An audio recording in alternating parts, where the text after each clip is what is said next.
Ladies and gentlemen, welcome to your Monday Night Raw review for the date of August 7th, 2017. This is Joel Perez here of the Ringside Wrestling YouTube channel, and tonight we were watching Monday Night Raw live from Toronto, Ontario, Canada.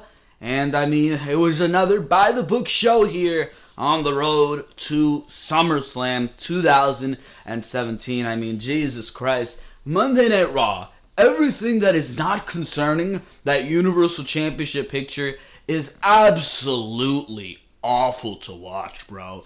Holy crap. I mean, it's all mediocre, by-the-books garbage. I mean, can you do something different? The only thing that you can see on this show, the only storyline on this show that you can physically see WWE putting any effort into is Braun Strowman, Roman Reigns, Samoa Joe, and Brock Lesnar. Besides that, there is nothing, absolutely nothing on this show of any avail, bro. Of any avail whatsoever, if you ask me. Holy shit. Is WWE just in this stage where they're like on autopilot or some shit? I don't fucking know, bro. I don't fucking know, but we're gonna start off on this review talking about what actually mattered on this fucking show, and that was Braun Strowman versus Roman Reigns in a last man standing match, best part of the show. And I want to start off with some positivity, because I hate starting off these shows and just going straight into the bad, because that's all it is. It's, you start off with a good segment, which tonight we started off with a good segment. You end off with a pretty cool main event, which tonight we got a pretty cool main event. And everything in between is monotonous, by the books, lazy, formulaic garbage, bro. And it seems to be that case each and every single week. And that's not the way you book a television show. If you ask me, that's not the way you book a television show.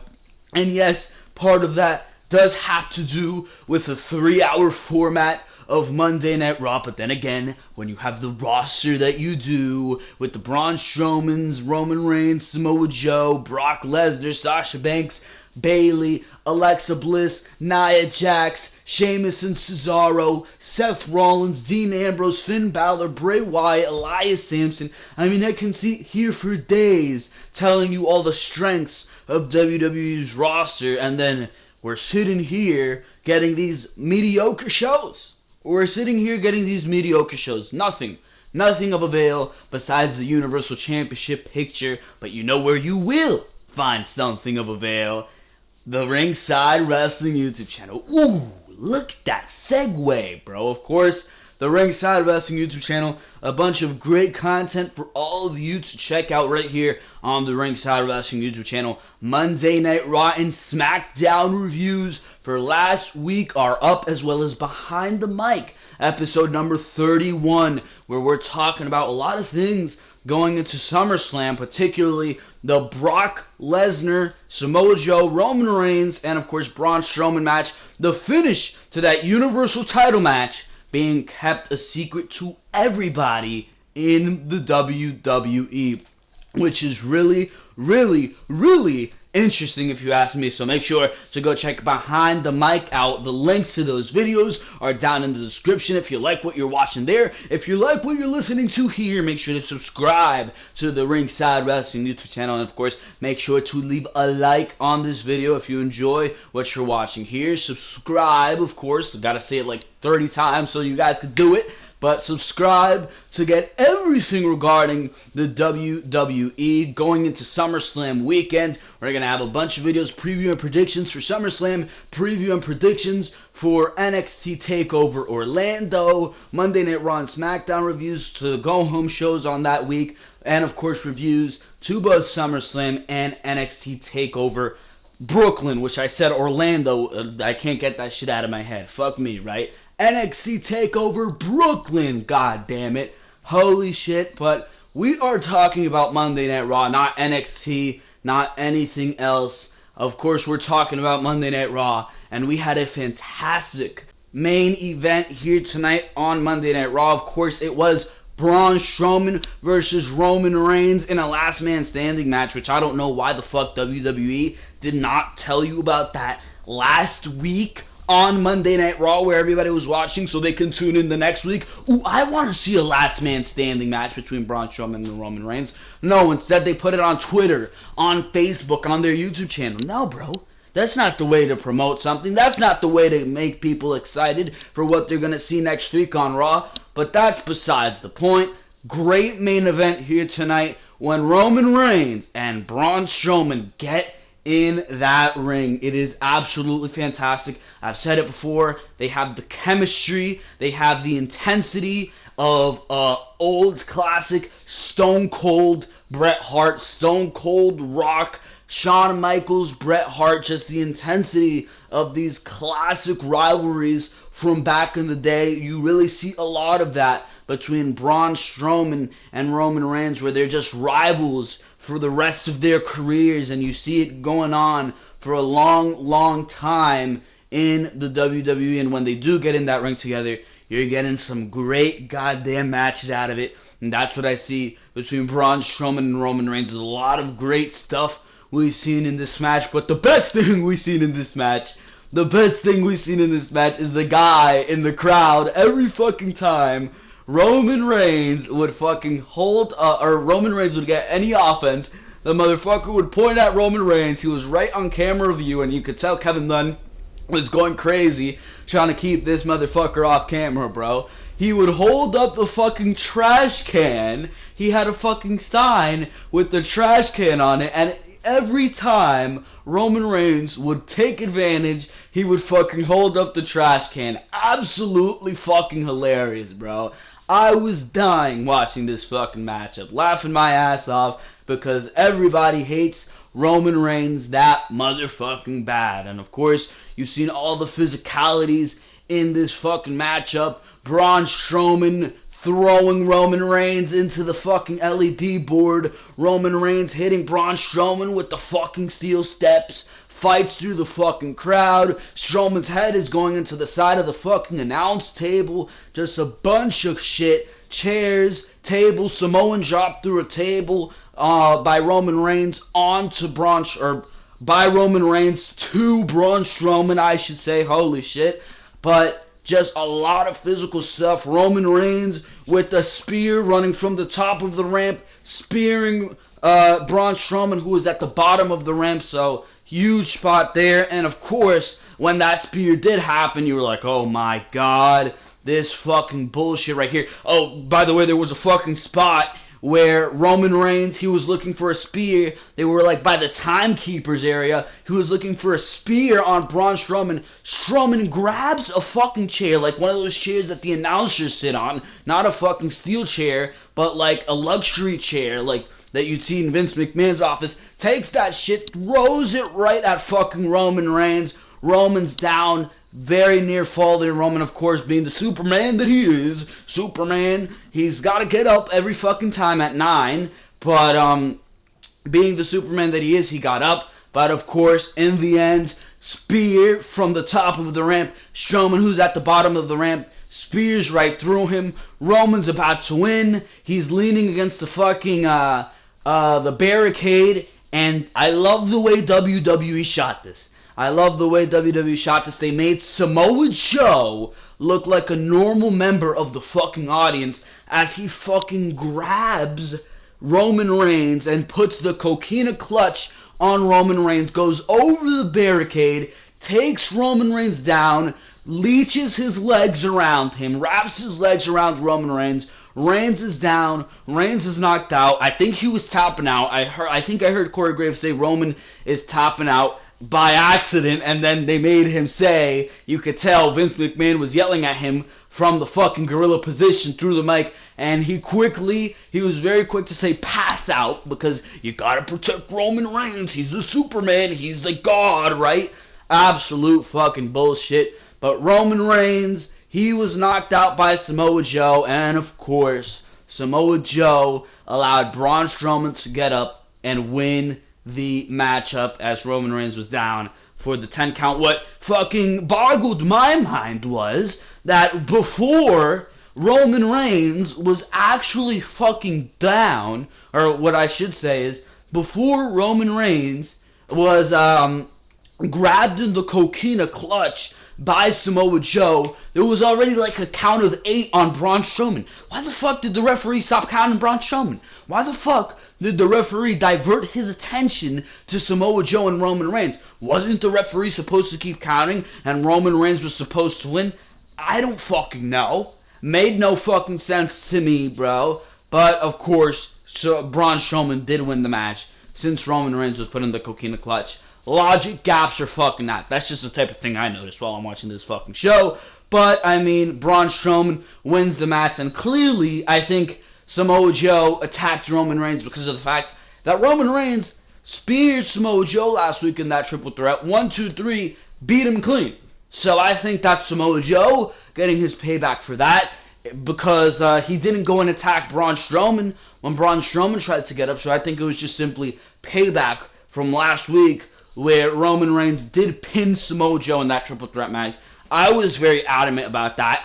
I was very pissed off about that because you shouldn't be pinning Samoa Joe. The fantastic work Samoa Joe is doing, he should not be getting pinned.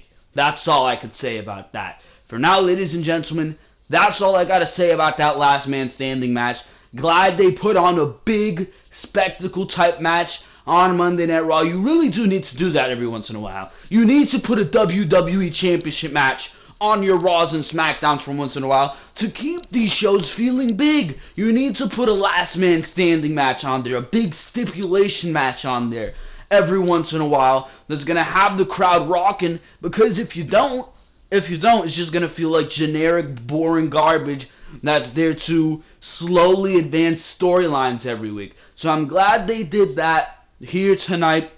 But besides that, let's move on to the beginning segment of the show, and that was Miz TV. But it was actually a good Miz TV here tonight. Usually I'm just like, oh my god, Miz TV, what the fuck are they gonna do here tonight? But there was a special surprise on Miz TV here tonight. Miz, he was in the fucking ring to start off the show here tonight, and he started off Raw saying that he's not in the mood until he gets what he wants, because he wants Jason Jordan to come out because he's tired of being blindsided on Miz TV. So he wants Jordan out now so they can finish what Jordan started. That's when Kurt Angle comes out saying that unfortunately Jason Jordan can't be Miz's guest, but he does have a guest who needs questions answered and will do more than meet Miz's expectations. And of course, that is none other than the Beast, Brock Lesnar, and his advocate, Paul Heyman. They fucking march down to the ring. Of course, they get a big fucking pop here tonight on Monday Night Raw. And as soon as Paul Heyman was about to speak, Miz, he grabs the mic and he's like, when my hand goes up, your mouth goes shut. Absolutely fucking hilarious there. Of course, that got Miz a lot of heel heat. You don't silence the Universal Champion and his advocate. But Miz, he went ahead and did just that. He says that this is his show and he runs things around here. So he starts talking trash. He talks about how Brock Lesnar is the reigning, defending, undisputed Universal Champion, Brock Lesnar, and he is guaranteed to lose at SummerSlam. With Miz saying that it's practically all Heyman's fault because for the first time ever, pretty much an unbeatable champion is guaranteed to lose. He says that if he's going to cast a co-star who is a champion to co-star alongside him in a movie, he's certainly not betting on Brock Lesnar. He's going to cast a Roman Reigns. He's going to cast a Braun Strowman. He's going to cast a Samoa Joe. And that got Joe chants. Joe. And that put a smile on her face. You already know, because I love me some Samoa Joe. But that got huge Joe chants. He says that after SummerSlam, they will be gone from WWE. He repeated how last week Paul Heyman said that if Brock Lesnar loses at SummerSlam, Lesnar's leaving the WWE, and he's leaving right along with him. So he said that after SummerSlam, they will be gone from WWE, asking if they have anything else to add. Paul Heyman finally picks up the mic here. He gives the introduction that he always gives to Brock Lesnar, saying that his advocate is the undisputed, reigning, defending, Universal Champion, Brock Lesnar. So he gives the proper introduction. The crowd does it along with him, of course, and he asks Miz if he ever does any role-playing, because he's all about the role-play. Of course, the crowd, they're those fucking dirty assholes in Toronto. You're thinking about the fucking bedroom. But he does Paul Heyman, the role of Roman Reigns to The Miz, Samoa Joe to Bo Dallas, and Curtis Axel, since he has that nice little thick beard growing right there. He'll assign the role of Braun Strowman to Curtis Axel. Paul Heyman then, he says, "Now, ladies and gentlemen, I present to you a preview of SummerSlam." Brock Lesnar hits the fucking ring. He puts down the Universal title. He's already in the ring at this point, but he puts down the Universal title, and he fucking beats the shit out of the Miztourage. Suplex here, suplex there, suplex in your mother's basement. I don't fucking know, bro. Point is, picks the three of them up, not at the same time, of course. F5 to Axel, F5 to Dallas, F5 to The Miz. That's it. Segment's over. Now, in the words of Enzo Amore, if I had a dime for every time there was something relevant on this show after the opening segment or before the main event, I would have 0 dimes, bro, because that is exactly what the rest of this show was, or what it was worth. It was worth 0 dimes, bro. Holy shit. We go to Sheamus versus Seth Rollins. This was a decent match. But this was clearly here just to advance storyline with him and Cesaro and Sheamus, Dean Ambrose, of course. But Cesaro, he caused the distraction for Sheamus to get the roll-up on Seth Rollins here tonight. 50-50 booking, by the way, because Rollins got the win on Sheamus last week, but that's besides the point, right? But after the match, Rollins, he went for the tope suicida onto Sheamus and Cesaro, but they, of course, took advantage and destroyed Seth Rollins, with this time there being no help from Dean Ambrose. So that clearly played into storyline later in the night with Rollins. He was then seen backstage walking when he ran into Ambrose, asking Ambrose with Ambrose asking why he got into that fight, because it makes him look like a real jerk that he didn't go out there and save Rollins. Rollins was like, you know what, bro, you have been a fucking real jerk. It's been 3 fucking years since I turned on you, bro. It's been 3 years and you're still bitching and moaning about this. Holy shit. What do I have to do? What do I have to do to get back on your good side, bro? What do I have to do? Ambrose says, the teaming with Rollins, it was a one-time thing. It is over. There is no way Ambrose is going to trust him again, and he has Cesaro tonight, and he doesn't need Seth Rollins' help. So that's what Ambrose is saying there. So clearly, that advances more on later tonight when we talk about Cesaro and Dean Ambrose. We go to Jason Jordan. Everybody says his name like that. It's sticking on to me, bro. Jason Jordan. Why don't I just say Jason Jordan? No, Jason Jordan. Like he's some fucking king or something. I said this last week on my Monday Night Raw review. But that is besides the fucking point. This match was supposed to be against Curtis Axel, but clearly he was still hurting from the Lesnar attack. So they sent some fucking jobber out there, Jean-Pierre Ghoul. Are you fucking kidding me, bro? And then you want to ask me, bro. Or, excuse me, not Ghoul, Goulet. Goulet, bro. Jean-Pierre Goulet. Oh my fucking god, bro. Holy shit. And then you want to fucking ask me, bro, why Monday Night Raw is so garbage, bro. Jean-Pierre Goulet got fucking destroyed by Jason Jordan. Jason Jordan got a series of suplex on him, picked him up, brought him back down, gator rolls, you already fucking know. And in the end, he hit that version of the fucking grand amplitude where he throws him up in the air and catches him in to a neckbreaker to get the 1, 2, 3 on Jean-Pierre Goulet. I don't fucking know, bro.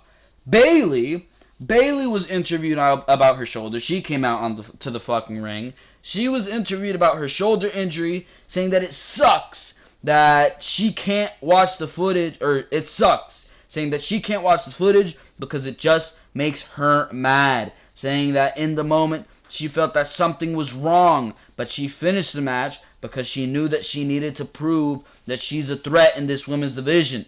She says that it's really hard to be happy right now, but the people who tweeted her made her feel better. With the crowd, they fucking started booing her, and Bayley kind of had a little fucking heel turn saying, bro, I don't care about the people who are booing me, but those people who fucking wish me well, thank you. Not to those guys who are booing me out there. That was actually pretty funny there. I don't know if they didn't send her out there with the fucking script, if she was just shooting it. I don't fucking know, bro. But that was kind of funny to me, how she was kind of playing a little bit on the heelish side here, despite the fact that she's supposed to be the fucking babyface. But I don't know.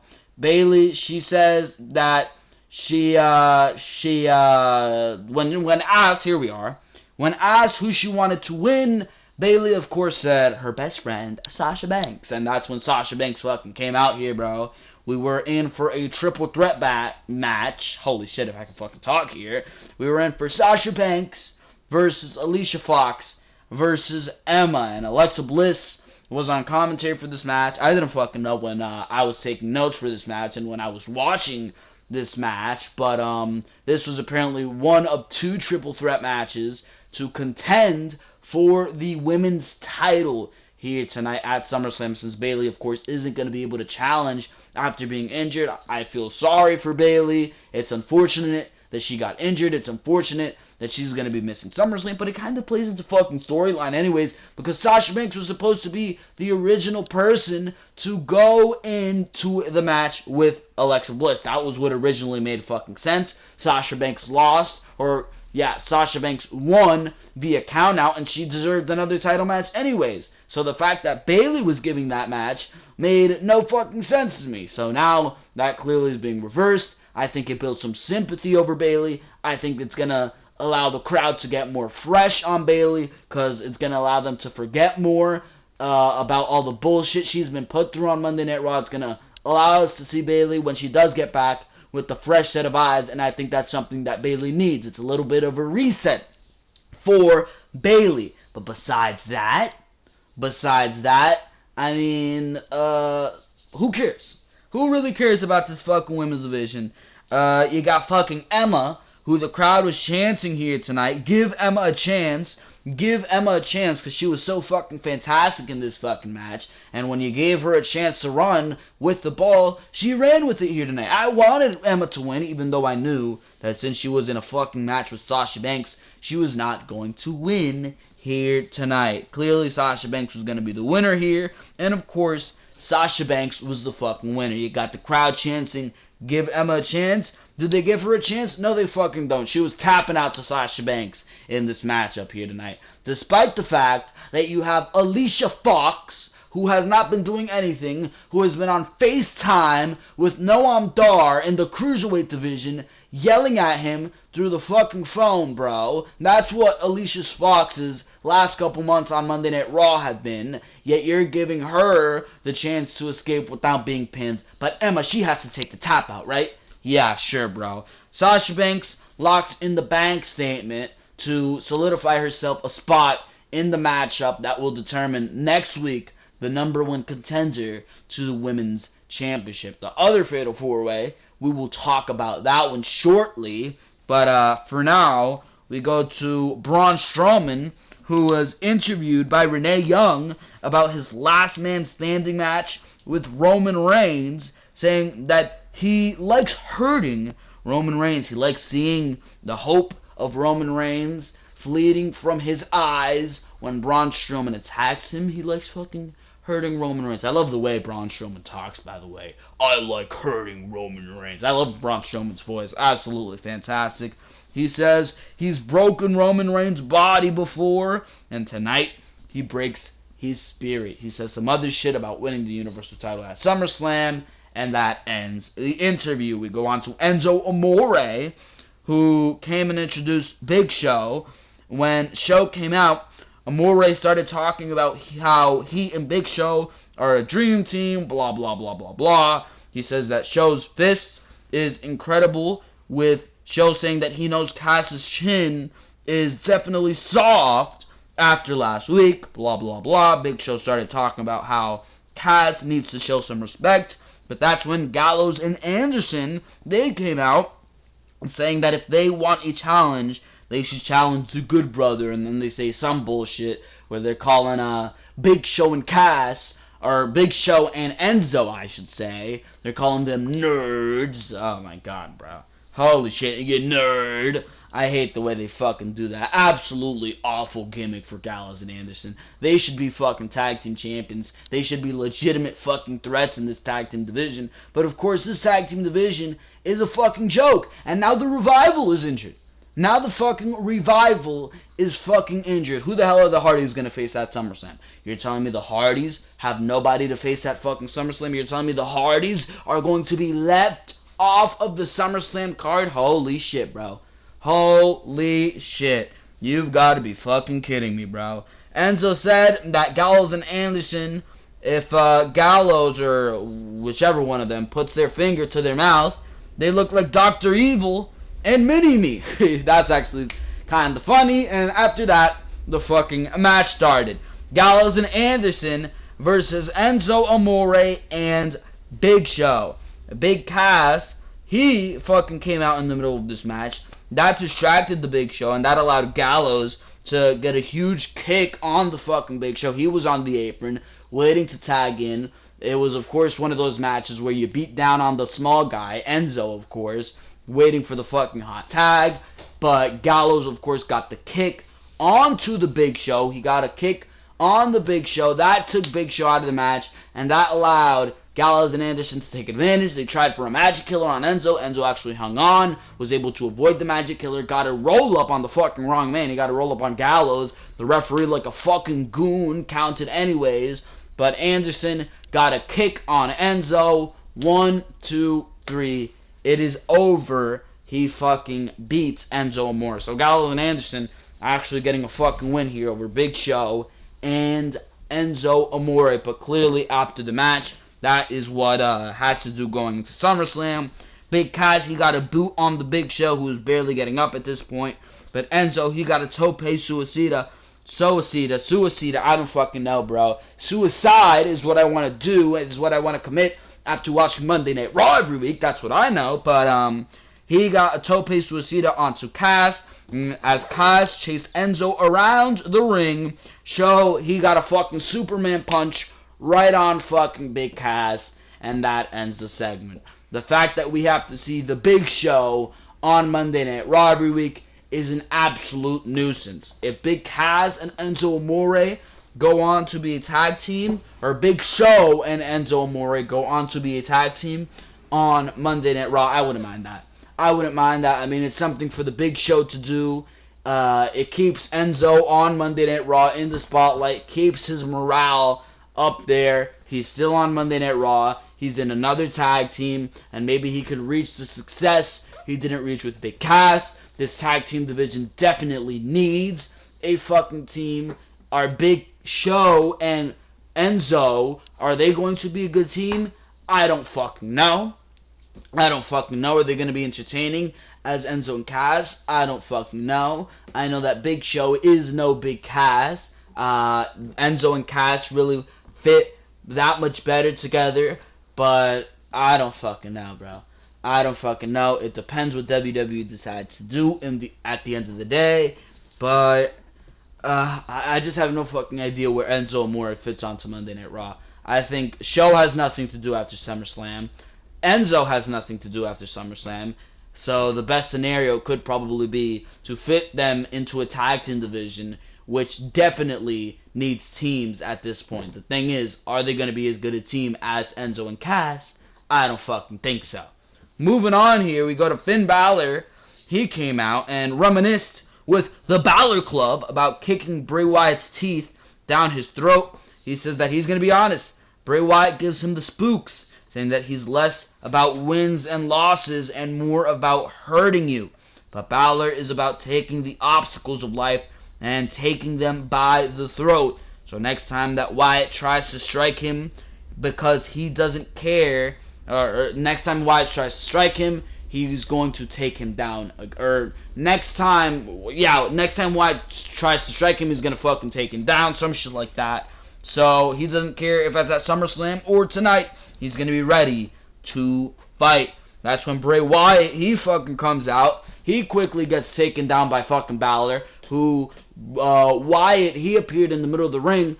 Finn Balor was waiting for him on the fucking second turnbuckle, takes him down, sling blade. Bray Wyatt teleports again. This time he's on the fucking Titantron. Says some random bullshit, run, and it's over. Why the fuck? Can somebody explain to me, why the fuck are these guys feuding? I don't understand. I do not understand why these guys are in a fucking feud together. Absolutely irrelevant garbage here, what we're seeing with this fucking feud. But I mean, it's going to be a match at SummerSlam. Confirmed tonight. Bray Wyatt and Finn Balor going into SummerSlam. I don't fucking know, bro. I don't fucking know. Don't ask me the logic of this decision, but Bray Wyatt and fucking Finn Balor are going into SummerSlam here tonight. Dean Ambrose versus Cesaro. This was a very good match. Very good match. I enjoyed the hell out of this match, to say the least. I mean, you got two very prime talents in the fucking ring. There's really nothing more to expect between Dean Ambrose and Cesaro. Cesaro could put on a good match with the fucking broomstick, bro. So, I mean, you got a good match here. But in the end, Dean Ambrose, he got a roll-up on Cesaro, and Sheamus and Cesaro, they started the post-match assault. But this time, Rollins actually did come down to save Dean Ambrose, who was in a similar position to Seth Rollins earlier in the night.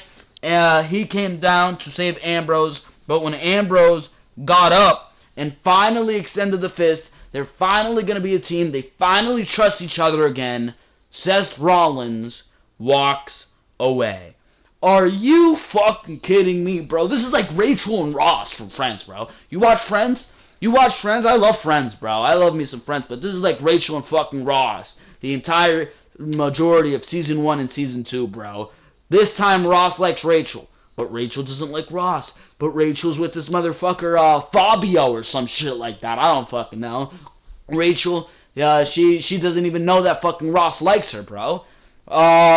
Rachel finds out that Ross likes her after fucking Ross has gone to China, bro. She finds out that Ross likes her after she finds out that Ross has gone to China.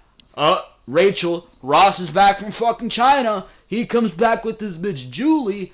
Oops. Rachel, you can't go out with Ross anymore. Ross is already fucking happy with Julie. And it's a whole fucking twist and turn, bona fide bullshit. Then Rachel gets mad at Ross. Rachel doesn't like Ross anymore. Ross is willing to do anything to get Rachel to like him, until Rachel finally fucking sees the video clip of how Ross used to love Rachel back in high school, and he got all dressed up for the prom, and Rachel, then the other guy showed up, and that's when they finally got together, right? Holy shit, it's like this whole fucking process, bro, that we have to go to. This time he likes her. Oh, but she doesn't like him.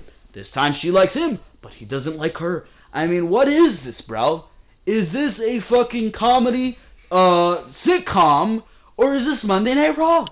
Is this a wrestling show? I don't fucking understand it. That's my point here. Is this a sitcom, or is this Monday Night Raw? Because I cannot tell the difference. It's like Ross and Rachel over here, bro. I don't fucking get it, bro. I do not get it. But, It's interesting to say the least. I mean, I love Friends. I love me some fucking Friends, bro. Sorry if you haven't seen Friends, by the way. Fuck you, I don't care, bro. Spoilers, spoilers, spoilers. Go fuck yourself, but you better not spoil anything for me, bro. That's what I get really pissed off at you, bro. I will block you forever if you spoil anything for me. I don't fucking know. I'm an asshole, bro. I'm an asshole, but that's besides the point. Let's move on from this fucking segment. We're talking about Friends. Friends on a Monday Night Raw review. This is why you should subscribe to the fucking Ringside Wrestling YouTube channel, bro. We talk about not only WWE, not only everything regarding the WWE, but everything regarding Ross and Rachel's relationship on Friends. What's happening next week on the next episode of Friends? I don't fucking know, bro. I don't fucking know. I'm going crazy trying to figure this out. Holy shit. We go to Akira Tozawa versus Daivari. Who cares? I'm not even going to talk about that, bro. Akira Tozawa wins with the fucking senton. I don't give a fuck. Roman Reigns, he was interviewed saying that he wasn't afraid to retire The Undertaker at WrestleMania. Asshole. And he's definitely not afraid to retire Brock Lesnar either, saying that he's not afraid of Braun Strowman either, because he's winning the Universal title at SummerSlam, and he'll do anything to win the Universal title. Okay, well, who cares? We go to Nia Jax versus Mickie James versus Dana Brooke. What a triple threat. What a triple threat. Who's going to win? I'm at the edge of my seat. The veteran who hasn't been seen on television on 6 weeks, or Dana Brooke who can't fucking wrestle. I don't know, bro. I don't know. Dana Brooke moves in that ring like she's on fucking quicksand. I don't know. Who's gonna win? The big, tall Nia Jax? Nah, she's too fat. I don't know, bro. Mickie James, she hasn't been seen on television on 6 weeks. I think that's a really formidable opponent. I really do. No, of course Nia Jax gonna fucking win, bro. Nia Jax, super fucking dominant in this matchup. Leg drop on Dana Brooke. 1, 2, 3, it's over. They had no chance of unpredictability in this matchup. What I would have done is I would have put Emma in there with Mickie James and Dana Brooke, have Emma win the fucking triple threat match, put Nia Jax and Sasha Banks in the same triple threat match, make that one uber competitive, and Sasha Banks comes out the winner. Sasha Banks versus Emma in a nice little dream match, which I would like to see next week on Raw. But no, we get the match that we've seen like 15 times between Nia Jax and Sasha Banks to determine the number one contender for the women's title next week on Monday Night Raw. And that's fine. Last time these two were in a match together, being the, the fucking, I don't even remember the name of it. The turmoil match for the women's title number one contendership. The turmoil match. It was great. It was a great series of moves there. But then again, Emma and Sasha Banks, the things those two could do in a match together, has me fucking lactating over here. I don't know, bro. But that's besides the point. Nia Jax wins this matchup. Gotta keep Nia Jax looking dominant. Don't want to have Nia Jax take any pinfalls. So I understand that. Nia Jax going into the matchup with Sasha Banks next week for the number one contendership. And you can already guess who's going to win that one. It's going to be Sasha Banks. No fucking doubt about it, bro. No doubt about it. What do we got here? What do we got next here? I think it's some backstage segment bullshit. Big Cass. He went to Kurt Angle saying that he wants a match with the Big Show at SummerSlam, but under one condition. Enzo has to be gone from the building. He doesn't want Enzo in the Barclays Center. Matter of fact, he doesn't want Enzo in New York City. Matter of fact, he doesn't want Enzo in New York State, bro. And Angle was like, I'm thinking the same thing. I want you versus Big Show at SummerSlam. But we cannot have Enzo out of the building like that. So, you know what we're going to do? Let's put him in a fucking sharp cage. It's going to be you versus the Big Show at SummerSlam with Enzo Amore in a sharp cage. So, that doesn't make me care about this match anymore. We saw it on Monday Night Raw, and it was absolutely abysmal garbage. What's going to change it at SummerSlam? Nothing. Nothing is what is going to be the answer to that question. That's pretty much it. We talked about the main event to start off the show. I hope you enjoyed every single little thing, ladies and gentlemen, that you heard in this review, because for now, that's going to be it for your Monday Night Raw review. If I had to give this show a rating,